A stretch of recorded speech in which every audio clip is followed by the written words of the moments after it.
about Dhruva and compare by this slok Annabhilasita. What qualities and what some lacking was there in. Also you can explain in what category Narad Bhakti was. Compare Dhruva and Narada in previous life.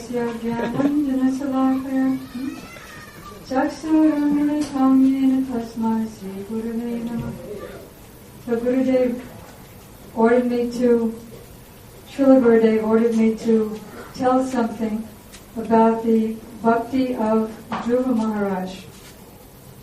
Dhruva Maharaj was, when he was a young boy, he wanted to sit on the lap of his father. And his stepmother said he has no right to sit on the lap of his father unless he's born from my womb. The two mothers didn't get along. So Dhruva Maharaj became very angry, and he wanted to attain something in sort of a mode of revenge. He wanted to attain a kingdom greater than that of his father and greater than that of his father's father, that is Lord Brahma. So he wanted to attain the Supreme Lord and get the benediction of this very great kingdom that he could be the Lord of. So he went to his mother, and his mother said that much more than the love of your own mother, the Supreme Lord loves you. First he went to his mother without the interest to go to the Lord. So she turned him towards the Lord and says his love is more than millions of mothers. So whatever you want, you should go and approach him. So with that desire to have a kingdom greater even than the kingdom of Lord Brahma, Dhruva set out to find God. So if somebody is sincerely seeking, then the Lord sends his representative to help him. So the Lord Bhagavan sent Sri Narada Muni to be his spiritual master. And at first Narada was encouraging him or discouraging him, told him to go back home. But Narada was so determined, Dhruva was so determined that Narada gave him that same mantra. And Dhruva began chanting that mantra. And he began performing austerities, such great austerities that at first he reduced his eating. Now he's a prince, never walking without shoes. But now he's living in the forest and reduced his eating the first month only to fruits and roots. Then in the next, only to, finally after 6 months, he kept reducing and reducing. After 6 months, he was only eating air. In other words, only taking a breath maybe once every 12 days. He became so powerful that the Lord manifested in his heart. And because the Lord is the most heavy, so Dhruva Maharaj also became heavy. And he became so heavy, he was doing austerities of standing only on one foot and only eating every 12 days 1 breath of air. So he became so heavy that his 1 foot pressed down the earth. And the fact that he wasn't breathing made the whole universe as though not breathing, and the whole universe began suffocating. Our Srila Prabhupada compared this to a person who's in an airplane. Ordinary John Doe is in an airplane, and this airplane is going 2,000 miles an hour. So this ordinary person being on that plane is also going 2,000 miles an hour. So because he was more ordinary, but because the Lord was sitting in his heart, who's the most heavy, so Dhruva Maharaj was able to become heavy. Although the completion of that analogy is that a person who has love of God who's sitting in his heart, he can purify the whole universe just by his presence in it, as with our Srila Gurudev or Srila Prabhupada and other pure devotees. So the demigods began to pray to the Lord that the whole universe now is suffering because of Dhruva's penances. Please give him your darshan. So the Lord appeared to Dhruva. He disappeared from his meditation and reappeared outside of him. And Dhruva Maharaj was able to see him. And all his senses were engaged in the Lord's service. He began drinking the Lord's form with his eyes. All of his senses began being engaged in the Lord's service, and he couldn't even speak. He was stuttering. He could not even ask his prayer. So the Lord touched him with his conch shell, Lord Vishnu, and then Dhruva Maharaj, he knew Dhruva Maharaj's desire. So he told him that he would give him a kingdom that is not exactly Vaikuntha, but it's Ramapriya Vaikuntha. The Vaikuntha planet, is it Ramapriya Vaikuntha or next door, Dhruvaloka? Ramapriya Vaikuntha in this material world. He couldn't attain that Vaikuntha outside in Paravyoma, the transcendental realm, but there is a Vaikuntha region here. And he became he was able to reside there and become like a king there. Then, after ruling in this world, when that was complete, he went home and he became the king. His brother was killed and Dhruva Maharaj became the king. And while he was the king, he had lots of very, very good association. Sometimes Narada Muni came to see him, sometimes other great sages came to see him, and gradually he became free from his desire to rule. Then, when it was time for him to leave this world, to leave his body, the Lord was going to take him to Vaikuntha, but he started thinking of his mother. And so because he had some material attachment, he could not go to that Vaikuntha, but attain that Vaikuntha in this world. So Srila Gurudev asked us to relay what we hope we remember properly from having heard from Srila Gurudev.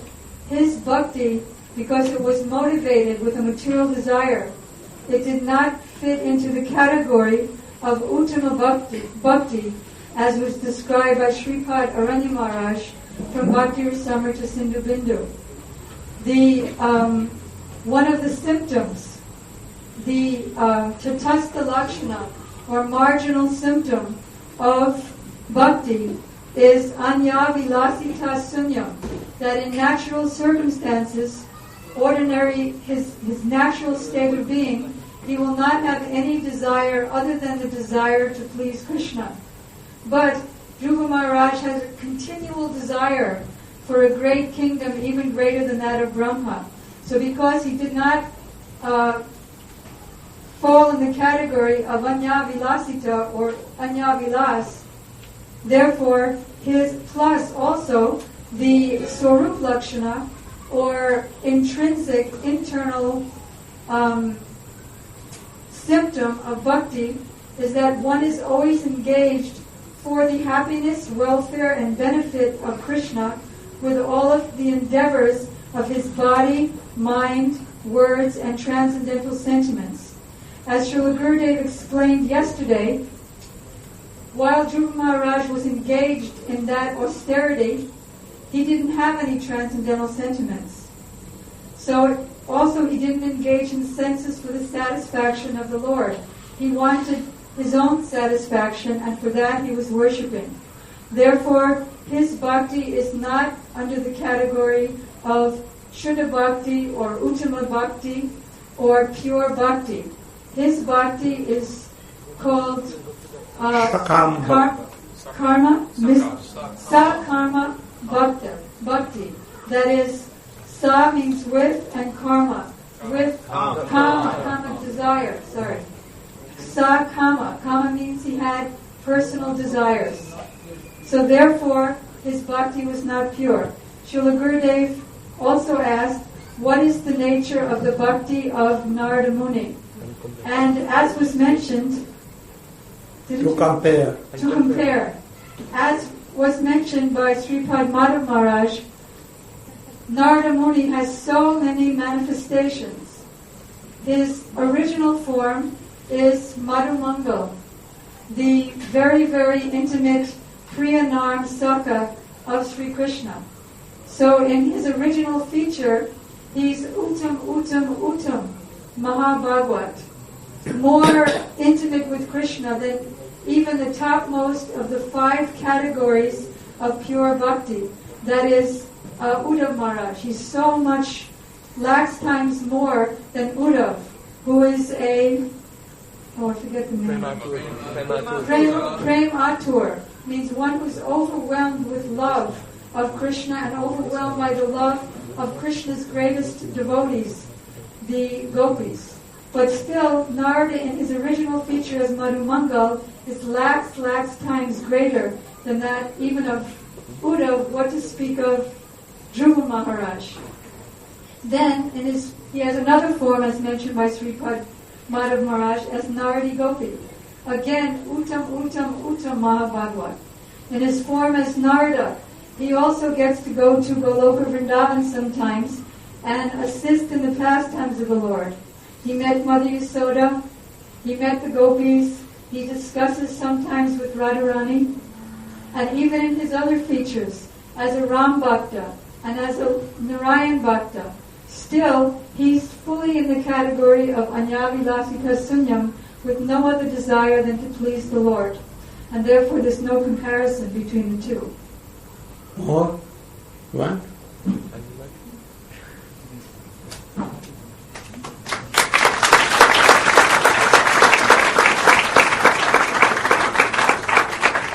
Omaganatimarandasa Jnanandanasalakaya Chakshurunmilitam yena Tasmai Sri Gurave Namaha.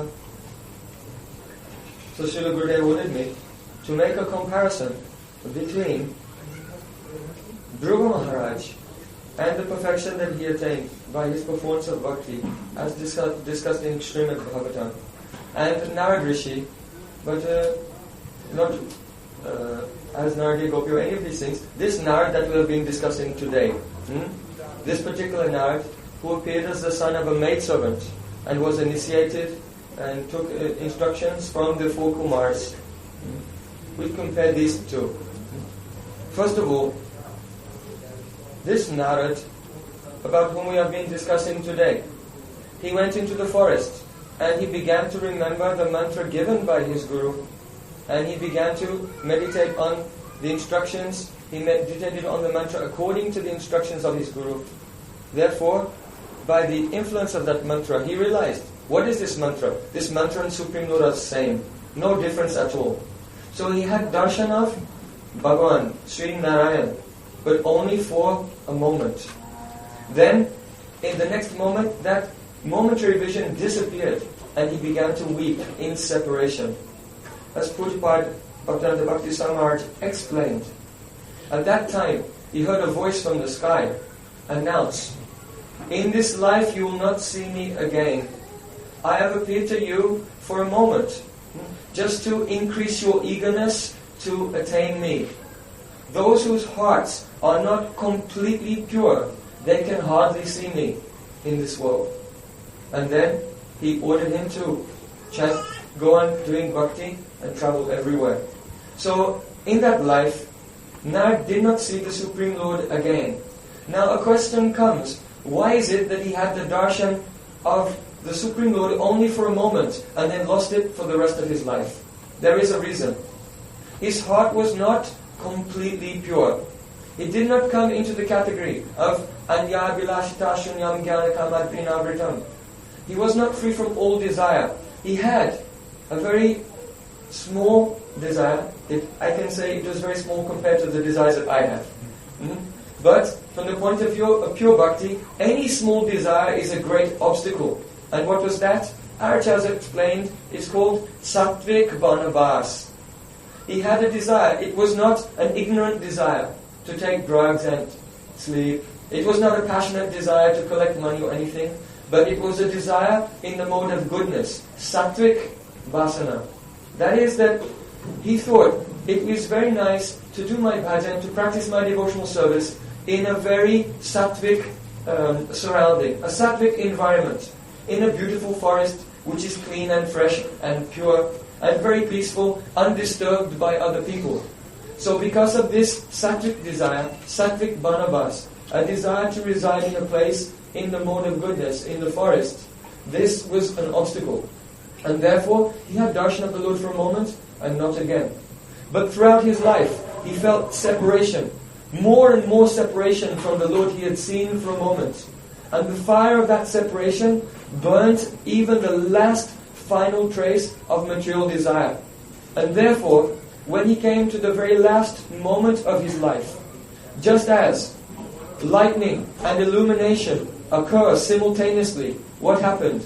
Prayujamane maitam shuddham bhagavatim tanum arabda karma nirvano nyapatat panchabodhikaha.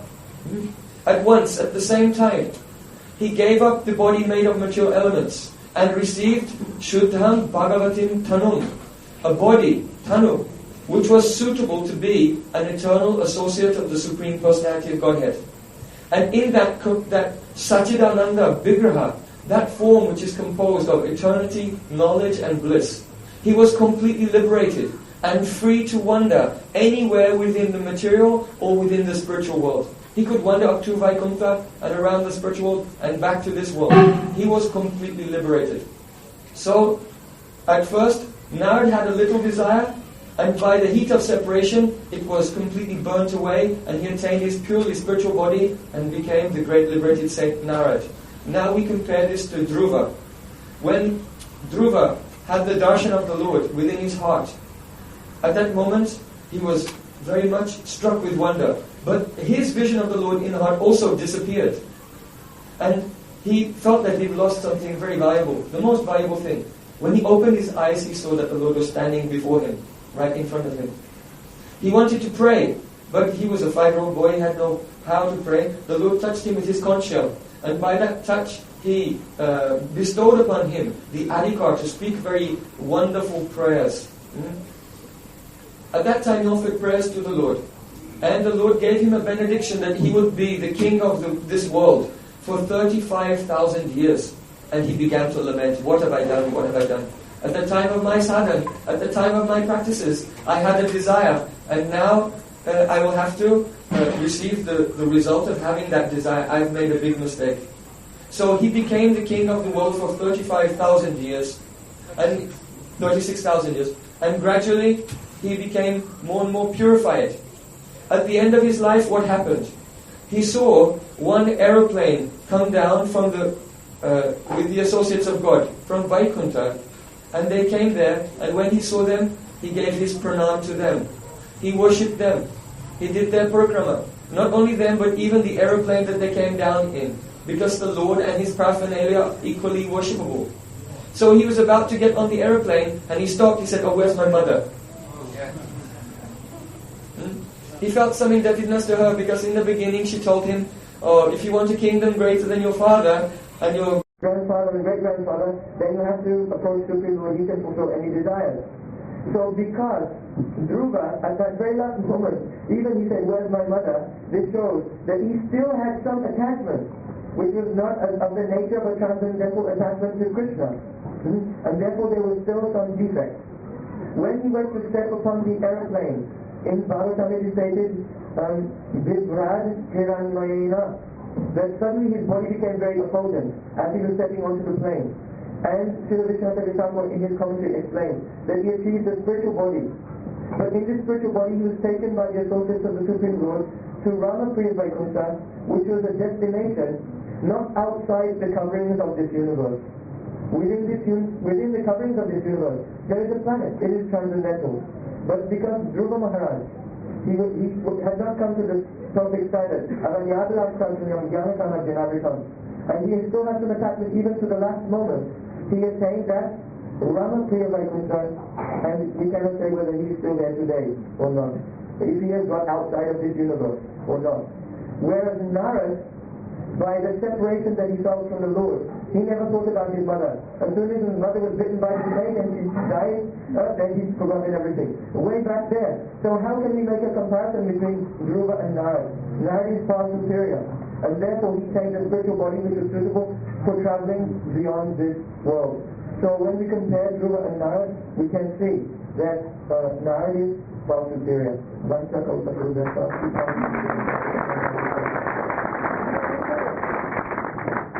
Dhruva Maharaj भक्ति अन्ना विलासिता युक्त also ज्ञान कर्म आदि आवृतम not anavritam. And what he has taught Krishna's conservation, anukulena Krishnanusulan, what service, in what whose guidance, what he has. So he is not coming in the title very of pure bhakta. But he was bhakta. So we should try to be follow Uttama. আমি নারদ যুব সম্পর্কে বলবো অল্প 2 minute তোমার থেকে বেশি করতে পারি drama place should be ready where you will play, you should select the place and make. Hare Krishna. So as Gurudev order to compare order, I have taken order. I have taken order from Gurudev to compare with Dhruva and Narada. So the Jivgoswami Father explained in Bhakti Sandarbha, there are 3 types of Uttam Bhagavad. Murchit Kasai, Nirjut Kasai, Prapta Palpal Bhagavad Deha.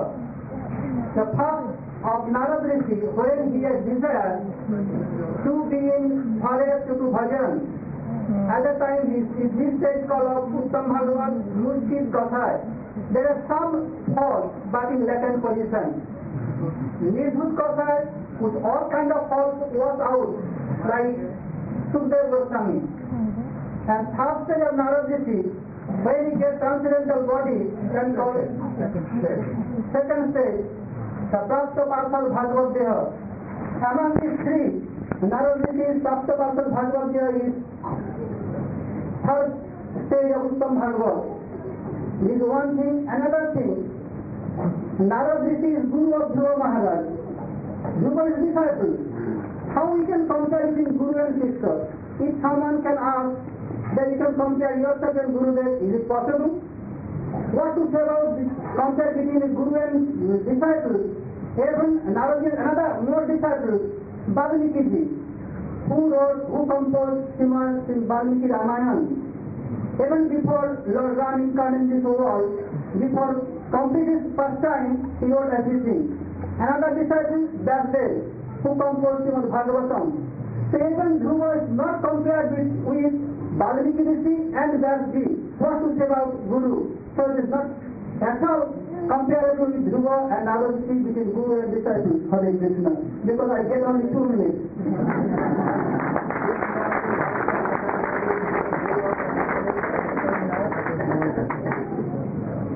But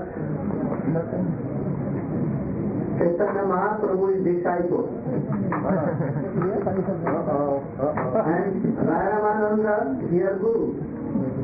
Can you say that Mahaprabhu is not superior than Mahaprabhu is Swayam Bhagavan, but Ramananda is not Swayam Bhagavan. So you should think all these things and then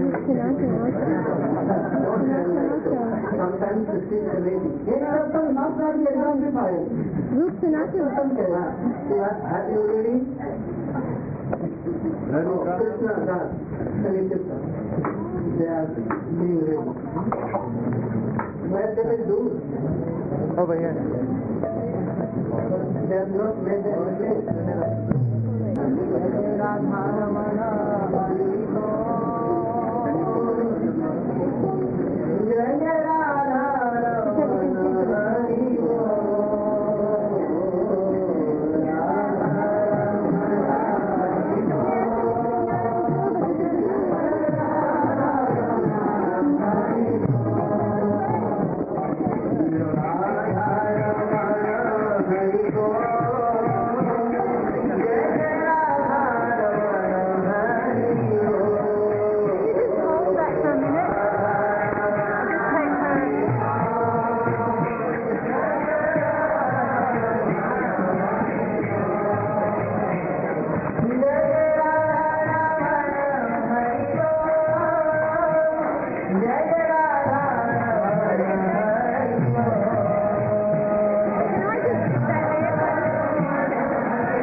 devotees has prayed to Gurudev for initiation. So usually tomorrow, day after tomorrow, 8:30 a.m. for male devotees have to shave their heads, and for female no need to. Hare Krishna. So initially day after tomorrow. Initially day after tomorrow, where Gurudev is living Paramananda Prabhu's house, and for male have to shave their hair, and for female no need to shave their hair. So day after tomorrow, 8:30 a.m. Hare Krishna. But he was survived, and then he was thrown to Ganges, and then he came again in his sense of no thought, nothing. If Krishna can say Prahlad Maharaj, why he will not say Haridas Thakur or any of the devotees who have taken shelter of Krishna? So you should be always fearless. Try to will become Lord and Brahma and Haridas Thakur has come in the form of Brahma and Prahlad. Prahlad, I told you.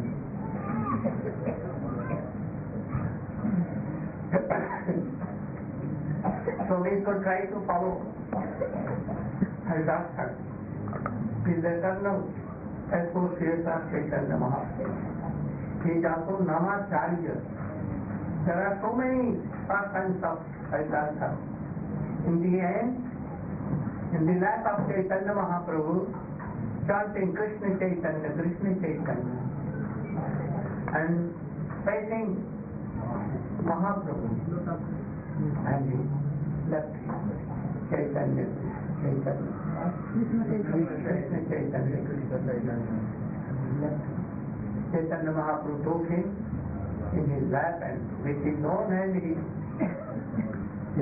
Samadhi, and he also celebrated festival in the separation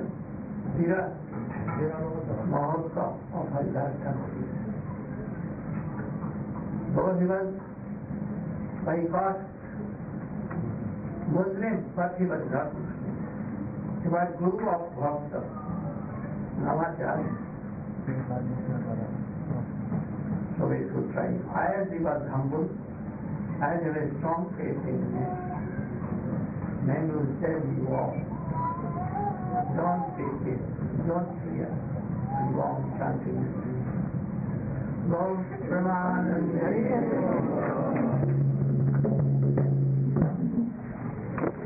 Hare Krishna, Krishna Krishna, Hare Hare, Hare Krishna, Hare Krishna, Hare